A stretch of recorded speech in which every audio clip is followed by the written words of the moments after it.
Live from the Opera House, it's Storytime with your host, Ben Whiting. Welcome to Live from the City Opera House, it's Storytime. My name is Ben Whiting and I'll be your host, and on this show every week we're going to have a great story read by a special guest, and then we're going to have a fun activity that you can participate in right from home. These activities will explore the areas of science, design, math, creativity, and of course, your own imagination. Now, the supplies for this week's activity I'm going to give you in a little bit, but if you'd like to know the supplies for future activities and future episodes, you can find those by going on our website or visiting us on social media.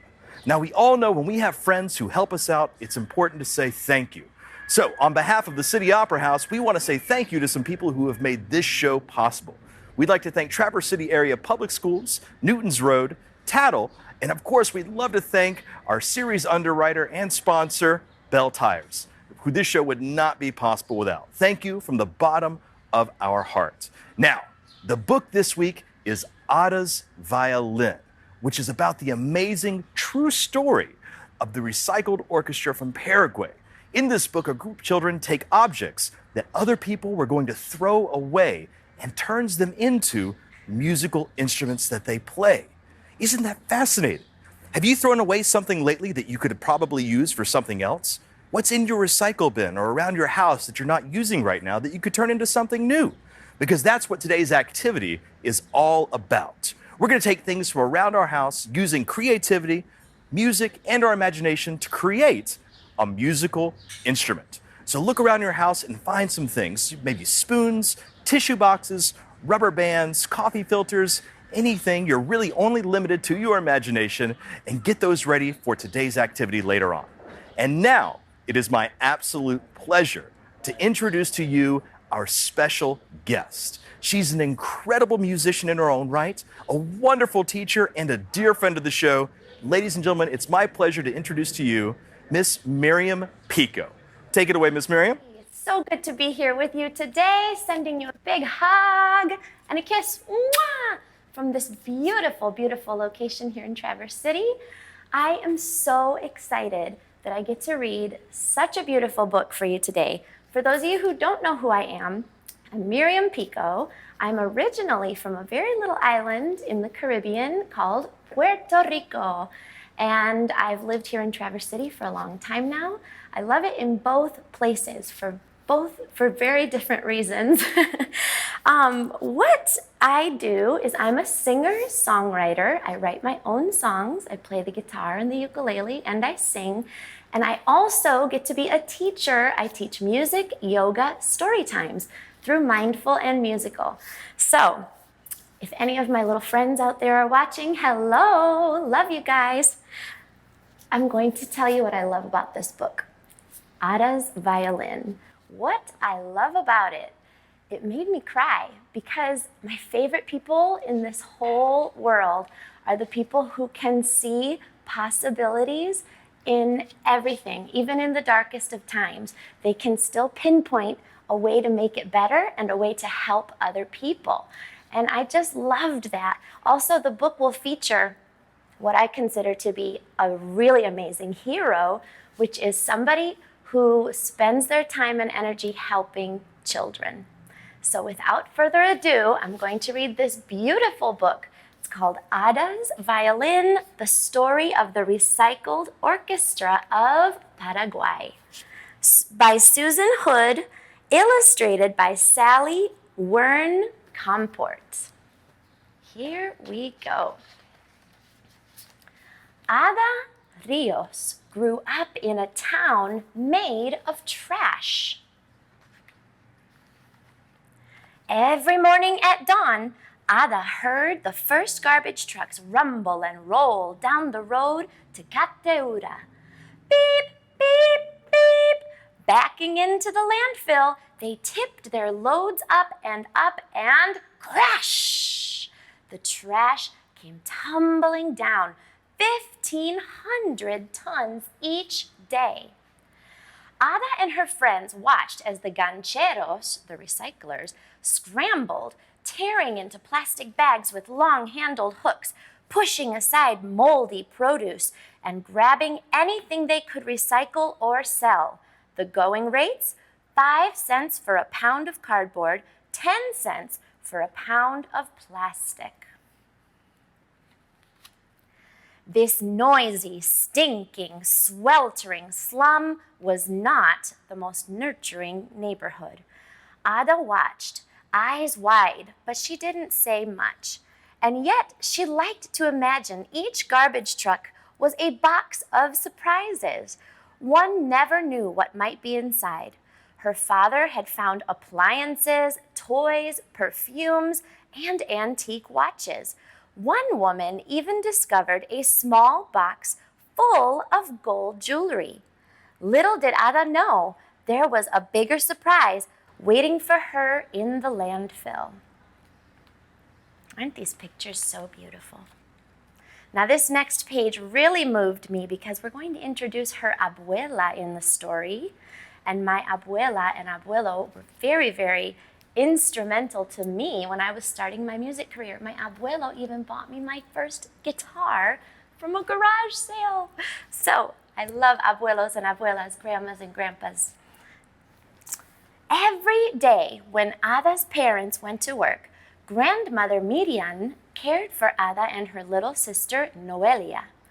Grandma loved to sing rock and roll songs from the 1960s.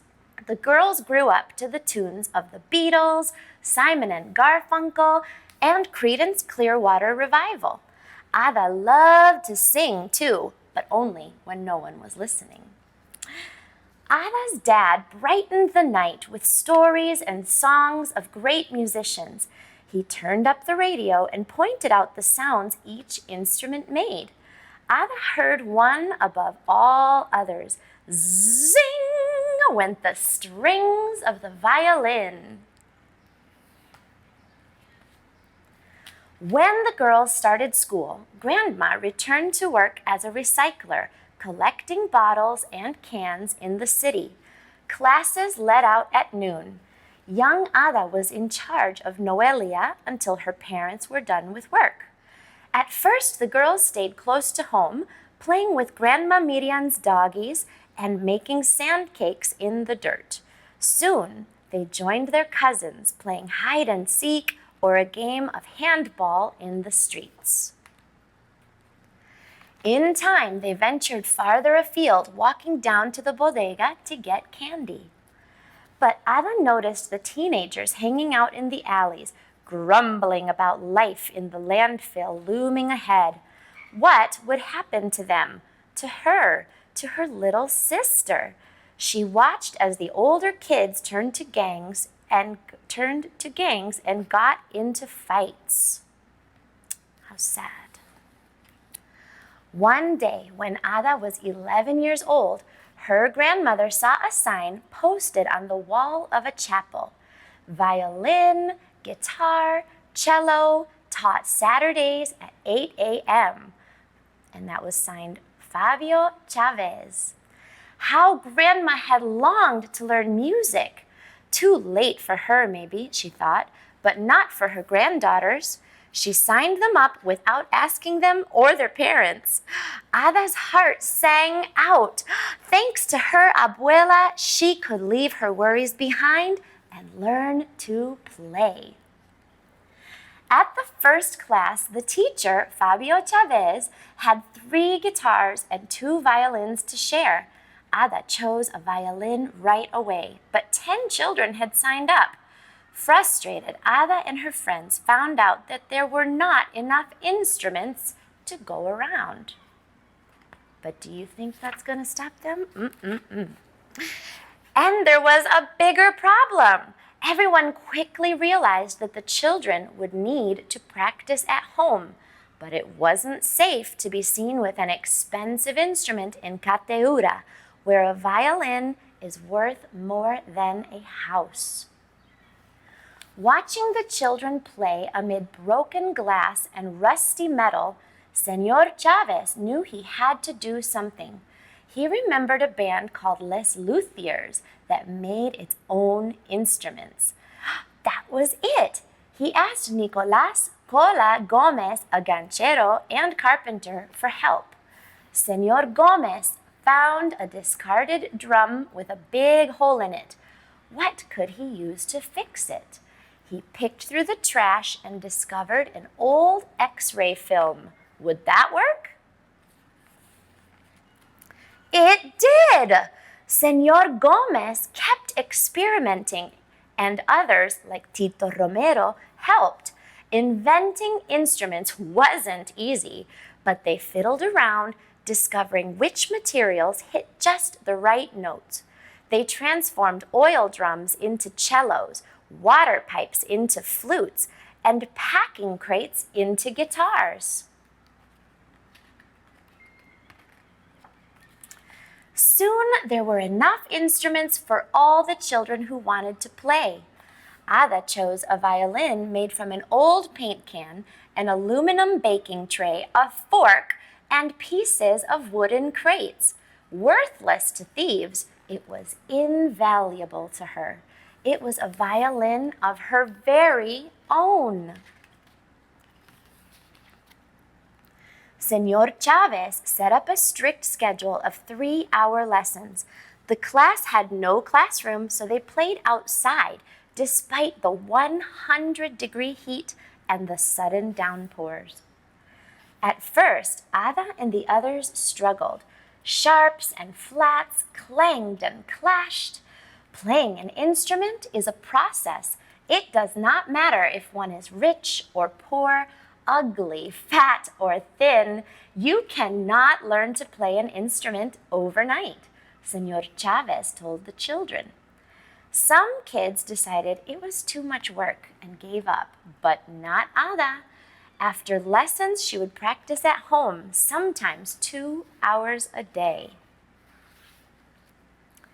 In time, the screeches, twangs, and tweets hit all the right notes.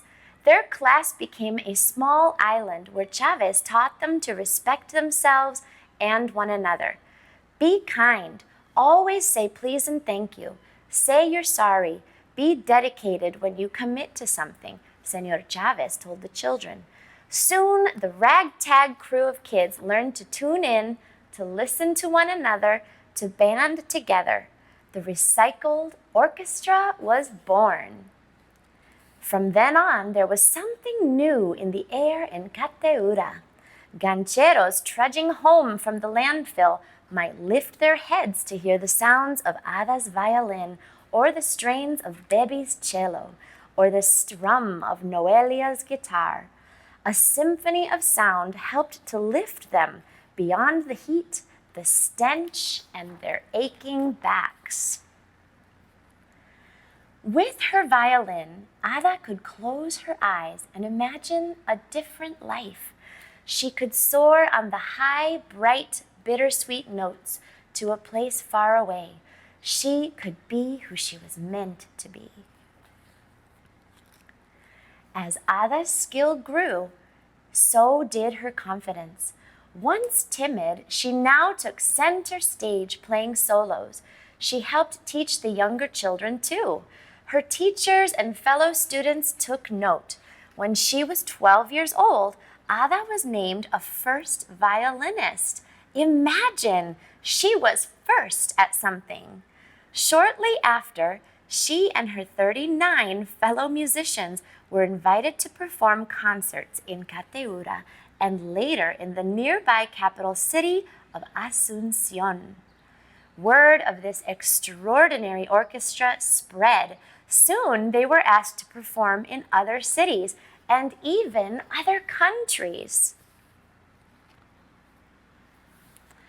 Ada and her friends flew on their first airplane, stayed in their first hotel, swam in the bright blue waters of Rio de Janeiro, sampled their first pastries and pineapple, and saw sights they never imagined. The world dazzled them, just as they dazzled the world. When Ada was 16, the orchestra received a very special invitation. They were asked to tour with a world-famous rock band. More than 35,000 people awaited them at their first concert stop in Bogotá, Colombia. Ada was more than nervous. She didn't know how to enter or how to greet the audience. She went blank. She saw a giant stage with glaring lights and heard people screaming. But she didn't have to worry. As the Recycled Orchestra took the stage, the people who had paid to see the rock band cheered for them. The enormous audience sang and swayed to the music as the orchestra played. And you can see that the crowd is chanting, Cateura, Cateura, the name of the town that she's from. She must have felt so proud. And as their performance came to a close, a crescendo of cheers, chants, and applause resounded across the park. The astonished kids bowed, grinning at one another. They had discovered the surprise waiting in the landfill. Buried in the trash was music, and buried in themselves was something to be proud of. And that is the story of Ada's Violin. If you ever have this book, if you read it, make sure you read the author's note at the end. There's some really good information there. And they also have websites and videos. So you can go on YouTube, you can go online and watch the Recycled Orchestra of Paraguay. I really recommend it. When I watched it, I was crying a bunch. It was so beautiful. So thank you so much. That's all for me today. Miriam Pico for that wonderful reading of Ada's Violin. Now it's time to take what we read and put it into action with today's activity. So grab your supplies because we're about to make our own musical instruments. And to do that, we have some very special friends from Central High School's Tech Girls program to help us out. Ladies, how about you introduce yourselves, tell us about the Tech Girls program, and get us started on today's activity.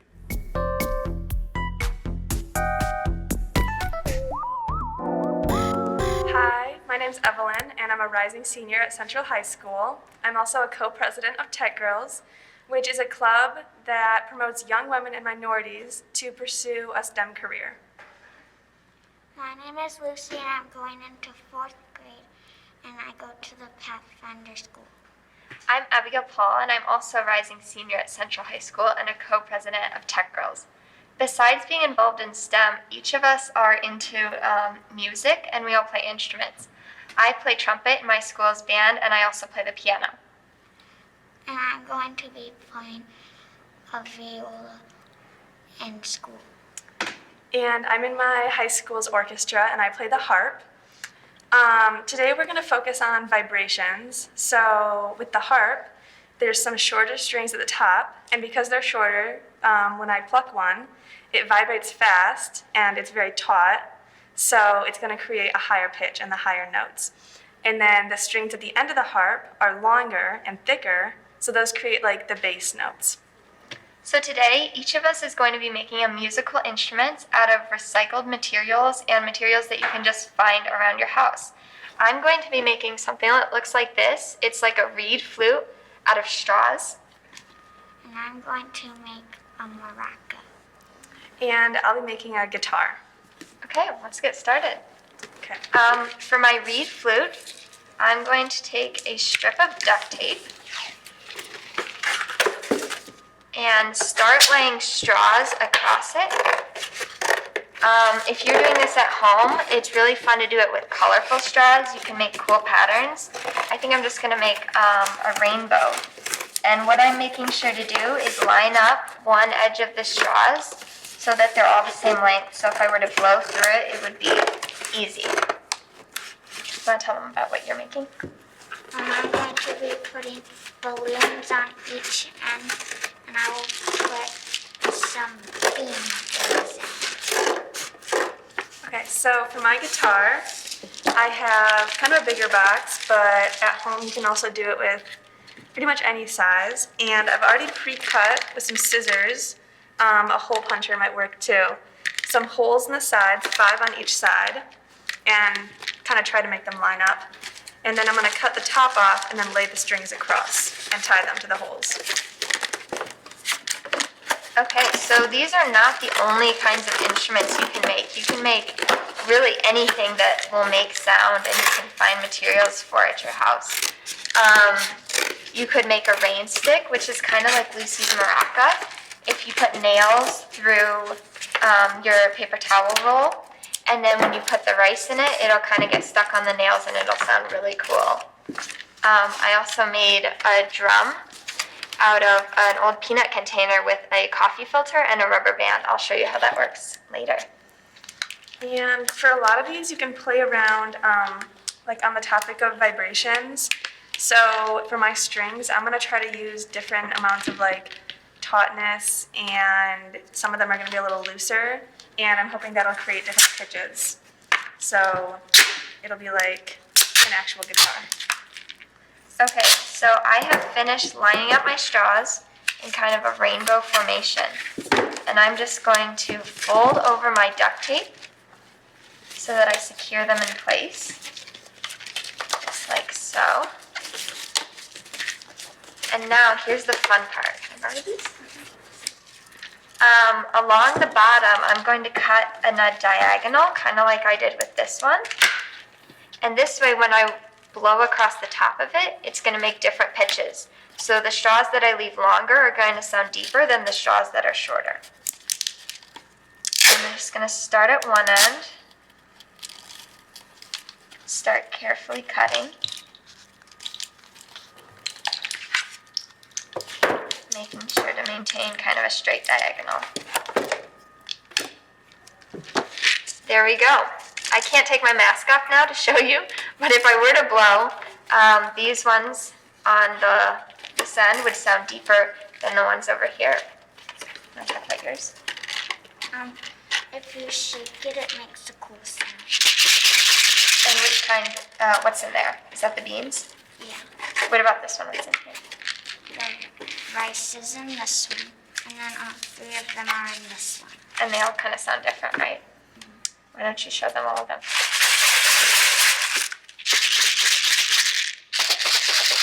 Yeah, and then it's not only the kind of thing that's inside, right, but also the kind of materials you use. So the balloons sound different than the coffee filter, and these sound different because they're bigger. So if you're making a guitar like this, you can, so what I'm doing is I'm using the holes to tie the strings over and under. But if you have like a smaller hole, you might even be able to create a knot at the end and then keep it from slipping through.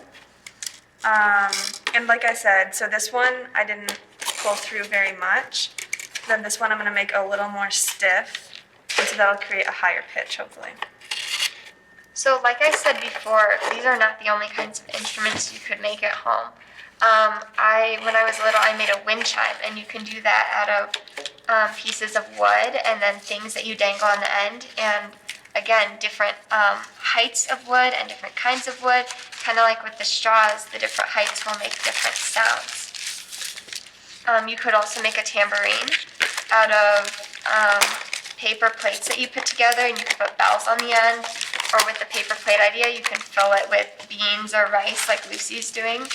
And it makes kind of a different kind of shaker because it's not cylindrical, it's like circular. And another thing to remember is we like to keep in mind, like when we're really making anything, part of the engineering and design process is that if something goes wrong, then it's okay because you can always start over and try it again, learning from your mistakes. So I have done this before where it doesn't exactly go right or the cardboard breaks or something, but then the second time you do it, you're better at it. And Lucy, when you were little, you said you made a cello. How did you make that? Pretty much like that, but just a little bigger.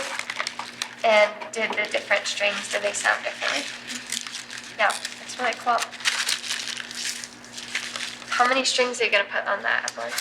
I'm thinking I'm going to do 4. Okay. And 2 of them will be looser, like I said, and then 2 of them are going to be tighter, just for some variety. And then, just like Abigail was saying with the straws, you can play around with like different color schemes as you see fit. And have some fun with that. This also works, it might work better even with like elastic bands. So if you have a smaller box and you just cut the top off, you can take some rubber bands and wrap them around the entire box, and then that works really well too. That takes less like time like this. And it's all about having fun. So if you're bored at home or just want something to do, you can get a parent or a sibling or a friend, and you can all make different instruments and experiment with different ideas. And then we're going to show you, once we're all finished, how these instruments can make sounds together, and we can sound almost like a band. I think it'll be really cool. Okay. I think I'm ready.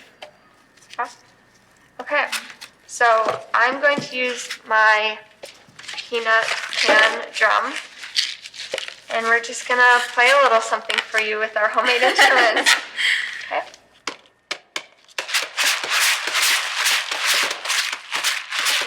Well, that sounds really good. Now show us how they sounded. Hi, Lucy. That's so cool, guys. That's awesome. Thank you so much, girls, for walking us through today's activity. That was a lot of fun, and it was great to hear the music you made at the end of the show. So thank you again from the bottom of our hearts. And we also want to thank our sponsors for making this show possible. But most of all, we want to thank you for watching and joining us here at Live from the City Opera House. It's Storytime. But we're not done yet, because we want to see what you created in today's activity. So take a picture of your instrument and email it to us with your name, age, and a brief description, with your parents' permission, of course, and email that to info@tcaps.net. That's info@tcaps.net. And one of you are going to be entered to win a copy of today's book, autographed by Miss Miriam, Pico, and myself. And you can join us if you enjoyed today's show every Wednesday at 9 a.m. right here, or watch any of our past shows on demand at www.tcaps247.com. My name is Ben Whiting, coming to you live from the City Opera House, and I just want to say thank you so much for being here. Stay safe, keep learning, and have fun. Goodbye.